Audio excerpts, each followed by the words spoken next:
নমস্কাৰ বন্ধুসকল, আপোনালোকক মোৰ চেনেললৈ স্বাগতম। আজি বিশেষ এটা টপিকৰ ওপৰত ভিডিঅ' বনাব উলিয়াইছোঁ, যিটো হ'ল ক্ৰেডিট কাৰ্ড। ক্ৰেডিট কাৰ্ডক লৈ মোৰ পাৰ্চনেল অভিজ্ঞতা, পাৰ্চনেল এক্সপিৰিয়েঞ্চ আৰু মানুহৰ পৰা যিখিনি মই শুনিছোঁ, মোৰ বন্ধুবৰ্গৰ অভিজ্ঞতা। যদি আপোনালোকে ক্ৰেডিট কাৰ্ড ব্যৱহাৰ কৰে তেতিয়া ভিডিঅ'টো শেষলৈ চাব, আৰু যদি ক্ৰেডিট কাৰ্ড ল'ব বিচাৰিছে তাকো ভিডিঅ'টো চাব, আপোনালোকৰ হয়তো কামত দিব পাৰে। তো ক্ৰেডিট কাৰ্ড হ'ল এনেকুৱা এটা বস্তু যিটো আপোনাৰ বেংকে এটা লিমিটেড লোন দিয়ে আপোনাক। যেতিয়া মন যায় আপুনি তেতিয়াই ল'ব পাৰে ক্ৰেডিট কাৰ্ডৰ লোনটো। এটা টাইপৰ লোন বুলিয়ে ক'ব পাৰি, ন' কোলেট্ৰেল লোন।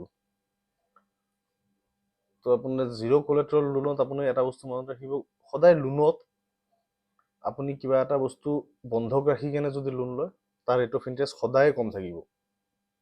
আৰু যিটো আপোনাৰ ন' কোলেট্ৰেল লোন, সেইটোৰ আপোনাৰ ৰেট অফ ইণ্টাৰেষ্ট বহুত হাই।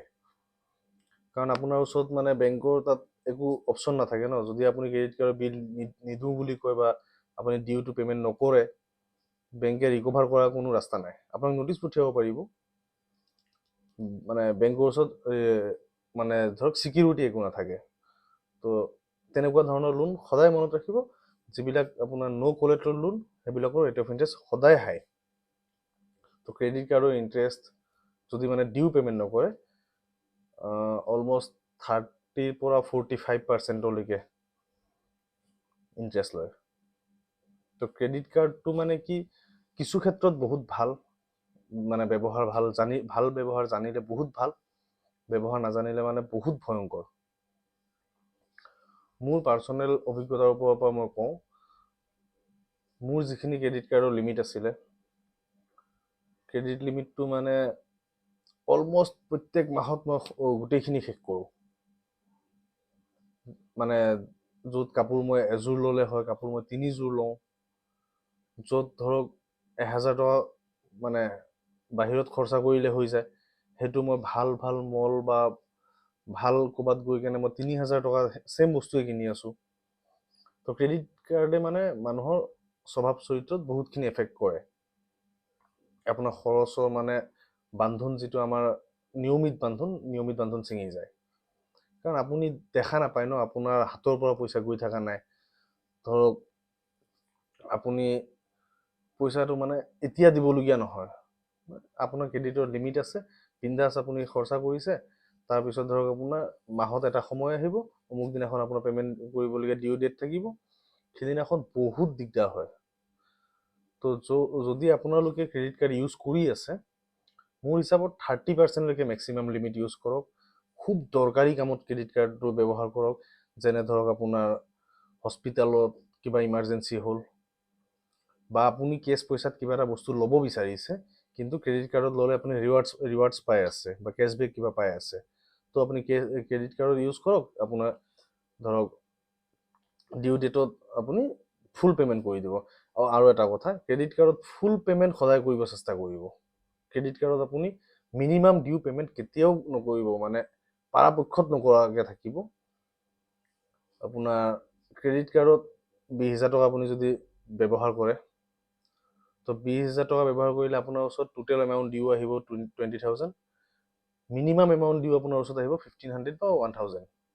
1,000 দি দিলে আপোনাৰ চিভিলত একো এফেক্ট নকৰে। কিন্তু বাকী ৰিমেইনিং যিটো 19,000 আছে, 19,000ৰ ওপৰত 16%ৰ পৰা, মোৰ এটাত লাগিছে 16%ৰ পৰা 45%লৈকে বেংকে যিকোনো চাৰ্জ ল'ব পাৰে। সেইটো বেংক ৱাইজ হয়, বা আপোনাক যিটো কোম্পানীয়ে ক্ৰেডিট কাৰ্ড প্ৰভাইড কৰিছে তেওঁলোকৰ ওপৰত ডিপেণ্ড কৰিব।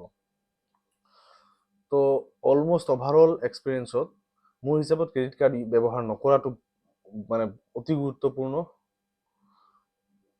অতি উত্তম। আৰু মই গুৰুত্বপূৰ্ণ কৈছোঁ,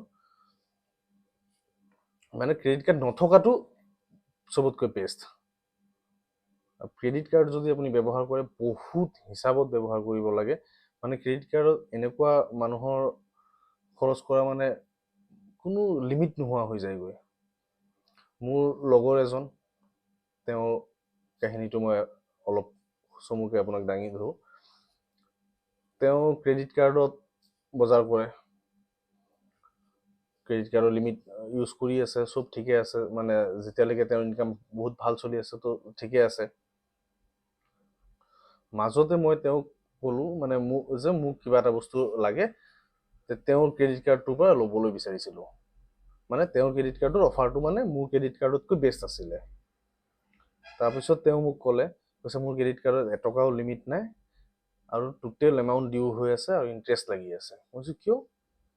তেওঁ ক'লে যে তেওঁ মানে আজিকালি মানে ফোনপে বা এইবোৰত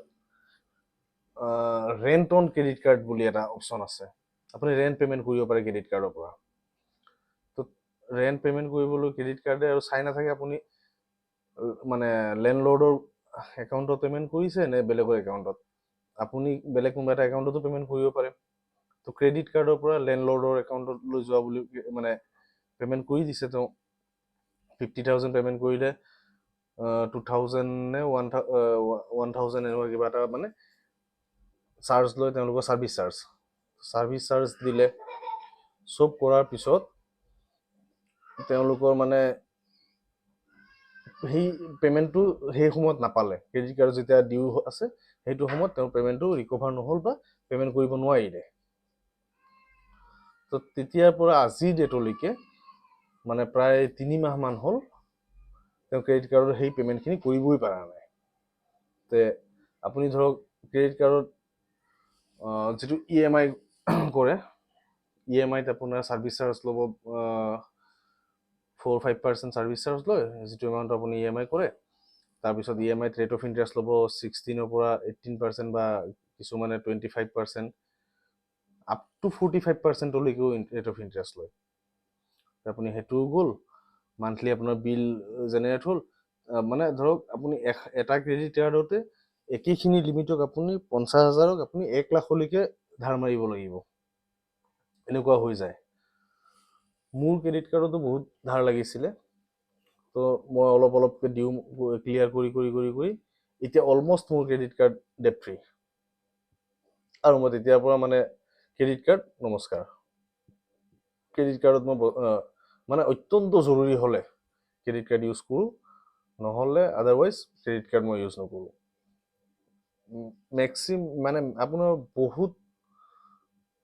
বহুত মানুহৰে মই দেখিছোঁ ক্ৰেডিট কাৰ্ডৰ এবাৰ বিল অভাৰ ডিউ লাগি যোৱাৰ পিছত বিল পে'মেণ্ট কৰাটো বহুত টান হৈ পৰে।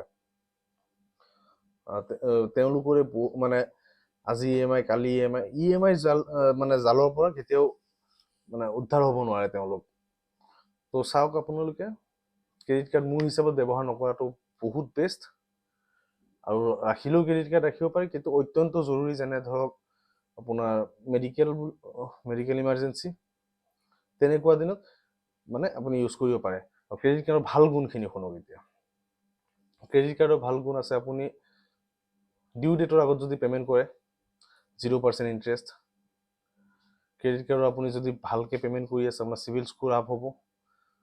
ক্ৰেডিট কাৰ্ডত আপুনি ধৰক ইনষ্টেণ্ট লোন যিটো হয়, আজিকালিতো বহুত এপতো ইনষ্টেণ্ট লোন পায়, কিন্তু ইনষ্টেণ্ট লোন তাতকৈও কুইক। আপোনাৰ তাত প্ৰি এপ্ৰুভ লিমিটে থাকে। ছাপ'জ ধৰি লওক আপোনাৰ 1 লাখৰ লিমিট দি আছে, 1 লাখ টকালৈকে আপুনি যেতিয়া মন যায় তেতিয়াই আপুনি ইউজ কৰিব পাৰে, য'ত মন যায় তাতেই ইউজ কৰিব পাৰে। কিন্তু আপুনি যদি 30 পৰা 45 ডেজলৈকে চব বেংকৰ টাৰ্ম কণ্ডিশ্যন মানে হিচাপত বেলেগ বেলেগ থাকে, 30 পৰা 45 ডেজলৈকে আপুনি যদি হেৰি কৰে ৰিটাৰ্ণ কৰি দিয়ে পে'মেণ্টটো, আপোনাৰ 0% ইণ্টাৰেষ্ট। যদি আপুনি তেনেকুৱা ক্ষেত্ৰত যদি আপোনাৰ পইচাটো দৰকাৰ হয়, বোলে মোৰ এদিন 2 দিন বা এসপ্তাহ 10 দিনৰ কাৰণে কুইক পইচাৰ দৰকাৰ, আকৌ কোনোবা ফালৰ পৰা অহা ৰাস্তা আছে, আহিলে মই লগালগ ডিউটো ক্লিয়াৰ কৰি দিম, তো আপুনি কাৰো ওচৰত হাত পাতিব নালাগে, আপুনি ক্ৰেডিট কাৰ্ডৰ পৰা সেইটো ইউজ কৰিব পাৰে। ক্ৰেডিট কাৰ্ডৰ পৰা কেতিয়াও বেংকত কেছ উইথড্ৰল কৰিব নালাগে ATM-ৰ পৰা। আপুনি যিমান পাৰে শ্বপিং কৰক, শ্বপিঙত চাৰ্জ নাকাটে, কিন্তু কেছ উইথড্ৰল কৰিব গ'লে আপোনাৰ পৰা 590 নেকি এটা চাৰ্জ কাটে উইথ GST। তো মানে ক্ৰেডিট কাৰ্ডটো থকাটো ভাল ইনকেছ ইমাৰ্জেঞ্চিৰ কাৰণে, কিন্তু পৰাপক্ষত ব্যৱহাৰ নকৰাটো মানে অতি উত্তম। তো মোৰ পাৰ্চনেল এক্সপিৰিয়েঞ্চৰ ফালৰ পৰা কৈছোঁ, ভিডিঅ'টো ভাল লাগিলে লাইক কৰিব, শ্বেয়াৰ কৰিব, আৰু মোৰ চেনেলটো ছাবস্ক্ৰাইব কৰি দিব। ধন্যবাদ।